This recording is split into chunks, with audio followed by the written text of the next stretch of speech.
తెలంగాణ శాసనసభ సాక్షిగా ముఖ్యమంత్రి రేవంత్ రెడ్డి చేసినటువంటి ప్రసంగం ఇప్పుడు విమర్శలకి తావిస్తుంది.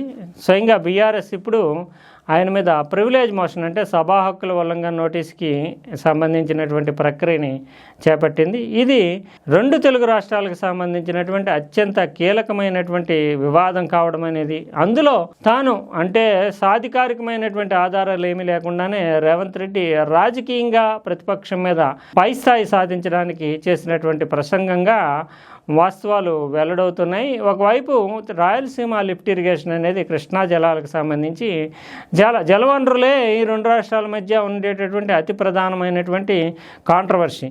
రాయలసీమ లిఫ్ట్ ఇరిగేషన్కి సంబంధించి గతంలో అధికారంలో ఉన్నటువంటి బీఆర్ఎస్ ప్రభుత్వము చూసి చూడనట్లుగా పోయింది.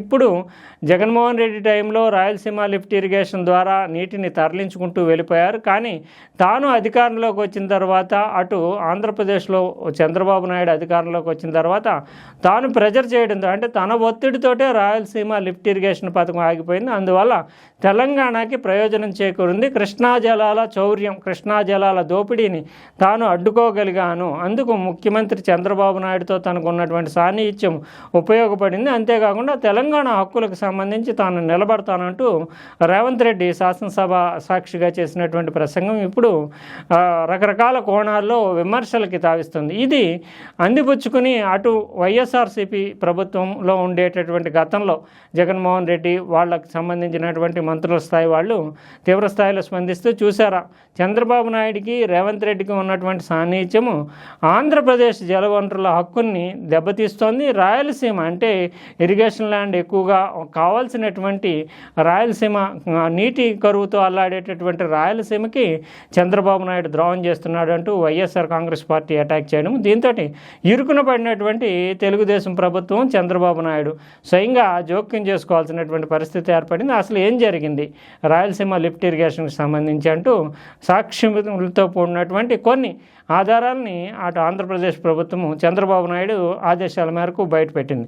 వాటిలో ముఖ్యంగా 2020 మే 5వ తేదీన 3,278 కోట్ల విలువైనటువంటి రాయలసీమ లిఫ్ట్ ఇరిగేషన్ పథకానికి జగన్మోహన్ రెడ్డి అప్పటి ముఖ్యమంత్రి జగన్మోహన్ రెడ్డి శంకుస్థాపన చేశారు. అయితే ఇటు తెలంగాణకు సంబంధించినటువంటి కొంతమంది వ్యక్తులు ప్రత్యేకించి గ్రీన్ ట్రిబ్యునల్ అంటే అటవీ పర్యావరణ అనుమతులు లేకుండా ఈ రాయలసీమ లిఫ్ట్ ఇరిగేషన్ చేపడుతున్నారు, దీనివల్ల చాలా పర్యావరణానికి ప్రకృతికి నష్టం వాటిల్తుందంటూ జాతీయ గ్రీన్ ట్రిబ్యునల్కి వెళ్ళడము, గ్రీన్ ట్రిబ్యునల్ స్టే ఇవ్వడం జరిగింది. అది జగన్మోహన్ రెడ్డి అప్పట్లోనే ఆపేశారు. పథకానికి సంబంధించినటువంటి విషయాన్ని, నీటి వనరులకు సంబంధించినటువంటి విషయాన్ని జగన్మోహన్ రెడ్డి ఆపేశారు. ఇప్పుడు చంద్రబాబు నాయుడు ప్రభుత్వం వచ్చిన తర్వాత ఆగలేదు.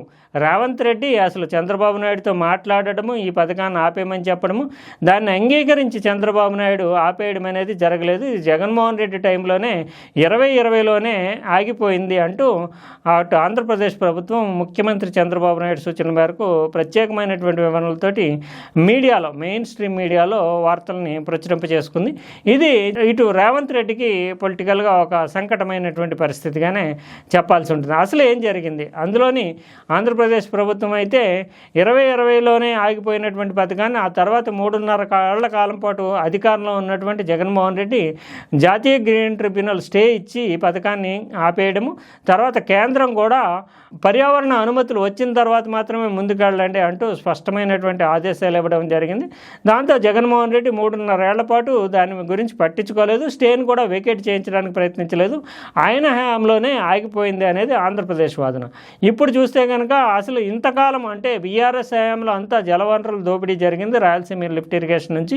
తాను అధికారంలోకి వచ్చిన తర్వాత చంద్రబాబు నాయుడుతో మాట్లాడి ఈ పథకాన్ని ఆపించాను, దీనివల్ల కృష్ణా జలాలకు సంబంధించి తెలంగాణకి ప్రయోజనం చేకూరింది, ఈ పథకాన్ని అడ్డుకున్నాను తానంటూ రేవంత్ రెడ్డి వాదన చేస్తున్నాడు. అంతేకాకుండా ఇంకోవైపు చూస్తే కనుక కృష్ణా జలాలకు సంబంధించినటువంటి తెలంగాణ హక్కుల్ని సాధించడానికి, తెలంగాణకు అవసరమైనటువంటి నీటిని తీసుకోవడానికి తాను ఎప్పుడూ రెడీగానే ఉంటాను, ఎవరు అడ్డుకుంటారో చూస్తాను, చంద్రబాబు నాయుడా, మోడీయా లేదా జగన్మోహన్ రెడ్డా, ఎవరు అడ్డుకున్నా సరే తాను ఎలా అడ్డుకోగలుగుతారో చూస్తానంటూ రేవంత్ రెడ్డి ఒక హెచ్చరిక స్థాయిలో అసెంబ్లీలో ప్రసంగం చేయడం అనేటటువంటిది మరో వివాదంగా మారుతుంది. నిజానికి ఏం జరిగింది అసలు? చంద్రబాబు నాయుడు అధికారంలోకి వచ్చిన తర్వాత రేవంత్ రెడ్డి చేసినటువంటి ప్రెజర్ మేరకు ఆపేశారా, లేదంటే జగన్మోహన్ రెడ్డి టైంలోనే ఆగిపోయిందా? టెక్నికల్గా వివరాలు ఎవరు కూడా ఈ రాజకీయపరమైనటువంటి అంశాలతో వివరాలే చెప్తున్నారు తప్ప సాక్ష్యాధారాలతోటి టెక్నికల్గా జరిగినటువంటి విషయాలను ఎవరు బయట పెట్టడానికి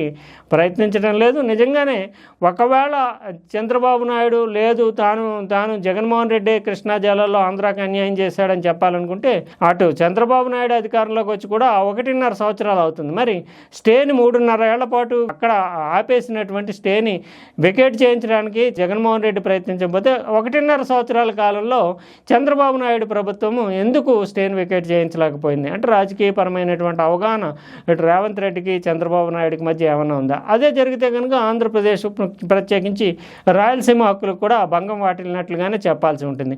ఏదేమైనప్పటికీ నాయకుల మధ్య ఉండేటటువంటి వ్యక్తిగత సాన్నిధ్యం అనేది రాష్ట్రాల మధ్య ఉండేటటువంటి హక్కులకి, రాష్ట్రాల ప్రయోజనాలకి భంగకరంగా కానీ విరుద్ధంగా కానీ ఉండకూడదు. ఒకవైపు రాజకీయ ప్రయోజనాలు నెరవేరాలి, మరోవైపు తమకు మధ్య ఉండేటటువంటి సాన్నిధ్యము పెరగాలి, ఇంకోవైపు ప్రజలకు చేసినట్లుగా కనిపించాలి.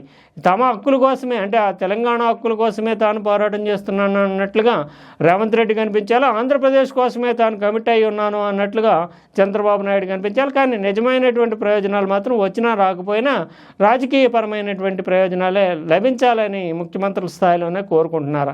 ఏదేమైనా దీని మీద మాత్రం ఖచ్చితమైనటువంటి చర్చ జరగాల్సి ఉంటుంది. రేవంత్ చెప్పినటువంటి వాదన చంద్రబాబు నాయుడు మీద ప్రెజర్ చేస్తే ఆయన ఆపేశారా, లేదంటే చంద్రబాబు నాయుడు ప్రభుత్వం చెప్తున్నట్లుగా జగన్మోహన్ రెడ్డి టైంలోనే ఆగిపోయిందా?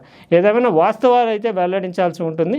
మరోవైపు అసెంబ్లీ సాక్షిగా అబద్ధాలని ప్రచారం చేశారు, తప్పుడు సమాచారం ఇచ్చారంటూ ముఖ్యమంత్రి రేవంత్ రెడ్డి మీదే ప్రివిలేజ్ మోషన్, అంటే సభా హక్కుల ఉల్లంఘనకు సంబంధించినటువంటి అంశం మీద ముందడుగు వేస్తున్నటువంటి బీఆర్ఎస్ కూడా సమాధానం చెప్పాల్సినటువంటి అవసరం అయితే ఎంతైనా కనిపిస్తుంది.